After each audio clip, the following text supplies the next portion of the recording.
দর্শক, সাবেক অন্তর্বর্তীকালীন সরকারের প্রভাবশালী উপদেষ্টা এবং বলা হয় যে প্রফেসর ইউনূসের কিচেন ক্যাবিনেটের অত্যন্ত প্রভাবশালী উপদেষ্টা আদিলুর রহমান তিনি বিদেশ যাওয়ার মুখে শাহজালাল আন্তর্জাতিক বিমানবন্দরে বাধার সম্মুখীন হয়েছেন, এরকম চাঞ্চল্যকর খবর এসেছে।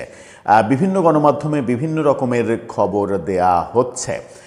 কিছু গণমাধ্যম এরকম বলছে হাসিনার আমলের মতোই একইভাবে শুরু হয়েছে নতুন ধরনের টর্চার। আবার কিছু গণমাধ্যম সত্যি খবর দিচ্ছে, কিছু গণমাধ্যম বলছে আদিলুর রহমান কূটনৈতিক পাসপোর্ট এখনও ছাড়েননি, কূটনৈতিক পাসপোর্ট নিয়ে দাঁড়িয়েছিলেন লাইনে, সেই জন্যই তাকে জিজ্ঞাসাবাদের মুখে পড়তে হয়েছিল। তিনি দেশ ছাড়তে চেয়েছিলেন কেন? তিনি কি দেশে থাকতে চাচ্ছেন না, দেশ থেকে চলে যেতে চাচ্ছেন, নাকি দেশের বাইরে গুরুত্বপূর্ণ কোনো কাজে যাচ্ছেন, সেটা স্বল্পমেয়াদী কোনো কাজের জন্য? চলুন একটু জেনে দেখি বিমানবন্দরে কেন হেনস্থা হতে হলো সাবেক প্রভাবশালী, অত্যন্ত প্রভাবশালী উপদেষ্টা প্রফেসর ইউনূস সরকারের খুবই ঘনিষ্ঠজন, প্রফেসর ইউনূসের খুবই ঘনিষ্ঠজন, যার বিরুদ্ধে দুদকে বহু অভিযোগ এরই মাঝে জমা পড়েছে, সেই উপদেষ্টা আদিলুর রহমান। থাকবেন পলিটিক্স টিভির নিয়মিত। সাবেক উপদেষ্টা, প্রভাবশালী উপদেষ্টা আদিলুর রহমান বিমানবন্দরে বাধার সম্মুখীন হয়েছেন, হেনস্থার শিকার হয়েছেন, এরকম অভিযোগ উঠেছে। আবার ভিন্ন অভিযোগও আছে। নানা রকমের খবর নানাভাবে শিরোনাম করা হয়েছে অনেকগুলো পত্রিকায়।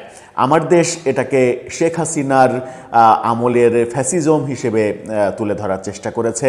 কালের কণ্ঠ কি বলছে? কালের কণ্ঠের এই ফটোকার্ডটা দেখে নিন। তারা বলছে কূটনৈতিক পাসপোর্ট নিয়ে সাধারণ লাইনে দাঁড়ানোই জিজ্ঞাসাবাদের মুখে সাবেক উপদেষ্টা আদিলুর রহমান। অর্থাৎ কালের কণ্ঠ বলার চেষ্টা করছে আদিলুর রহমান কূটনৈতিক পাসপোর্ট এখনও ছাড়েননি, তিনি রেখেই দিয়েছেন। এটা কোনোভাবে গ্রহণযোগ্য হতে পারে না। কিন্তু মজার ব্যাপার হচ্ছে কালের কণ্ঠ এই খবরটা আমরা এই ভিডিও যখন ধারণ করছি তখন আবার যখন সার্চ করতে যাই তখন দেখেছি কালের কণ্ঠ এই খবরটা তাদের পোর্টাল থেকে ফেলে দিয়েছে। যদিও এটার একটা ভিডিও প্রতিবেদনও তারা করেছে, সেই ভিডিও প্রতিবেদনটা তাৎক্ষণিকভাবে আছে কিনা এখন এই মুহূর্তে আমাদের চোখে পড়েনি। এদিকে দেশ রূপান্তর বলছে ভিন্ন কথা। দেশ রূপান্তরের খবর যেটা আছে সেটা যদি আমরা বর্ণনা দিই তাহলে ব্যাপারটা এটা যে ইমিগ্রেশন পুলিশের ব্যাপক জিজ্ঞাসাবাদের মুখে তিনি পড়েছিলেন। কি বলছে দেশ রূপান্তর? অন্তর্বর্তী সরকারের সদ্যবিদায়ী উপদেষ্টা মানবাধিকার সংগঠন অধিকারের সম্পাদক আদিলুর রহমানকে শাহজালাল আন্তর্জাতিক বিমানবন্দরে হয়রানি করা হয়েছে, এরকম অভিযোগ পাওয়া গেছে। কি প্রচণ্ড প্রতাপশালী উপদেষ্টা, মাত্র কদিন হলো ক্ষমতা ছেড়েছেন, তাকে হয়রানি হতে হয়, হয়রানির শিকার হতে হয় বিমানবন্দরে। তার মানে ক্ষমতাটাকে তারা কিভাবে ব্যবহার করেছিলেন এগুলো খুব সহজেই বোঝা যায়। মানুষ, প্রত্যেকটা শ্রেণী পেশার মানুষ তাদের উপরে যে ত্যক্ত বিরক্ত হয়ে আছে সেটাও বোঝা যায়। কেন তাকে হয়রানির শিকার হতে হলো? নেপালের জাতীয় সংসদ নির্বাচনে আন্তর্জাতিক পর্যবেক্ষক হিসেবে যাওয়ার উদ্দেশ্যে আজকে বিমানবন্দর ইমিগ্রেশনে গেলে সেখানে দায়িত্বরত স্পেশাল ব্রাঞ্চের পুলিশ সুপার তাকে দীর্ঘক্ষণ বসিয়ে রাখেন এবং নানা ধরনের প্রশ্ন করেন। একজন এসপি তাকে জিজ্ঞাসাবাদ করছে, যিনি কিনা 17 তারিখ পর্যন্ত মহাপরাক্রমশালী উপদেষ্টা ছিলেন এবং এই উপদেষ্টার বিরুদ্ধে সরকারের থেকে নানা কিছু করার অভিযোগ রয়েছে এবং সাম্প্রদায়িক শক্তিকে পৃষ্ঠপোষকতা দেওয়ার অভিযোগও তার বিরুদ্ধে রয়েছে। প্রশ্ন হচ্ছে যে নেপালের নির্বাচনে, মজার ব্যাপার হচ্ছে যে তিনি নেপালের নির্বাচনের পর্যবেক্ষক হিসেবে যাচ্ছেন। নেপাল, সেখানেও বাংলাদেশের মতো জেএনজিদের আন্দোলনের মুখে সরকারের পতন হয়েছে। কিন্তু মজার ব্যাপার আরও, সেটা হচ্ছে যে নেপাল সেখানে 6 মাসের মধ্যে নির্বাচন দিচ্ছে, অথচ এই আদিলুর রহমানের যে সরকার, সেই সরকার 1.5 বছর পরে তাও বাধ্য হয়ে তারা নির্বাচন দিয়েছে।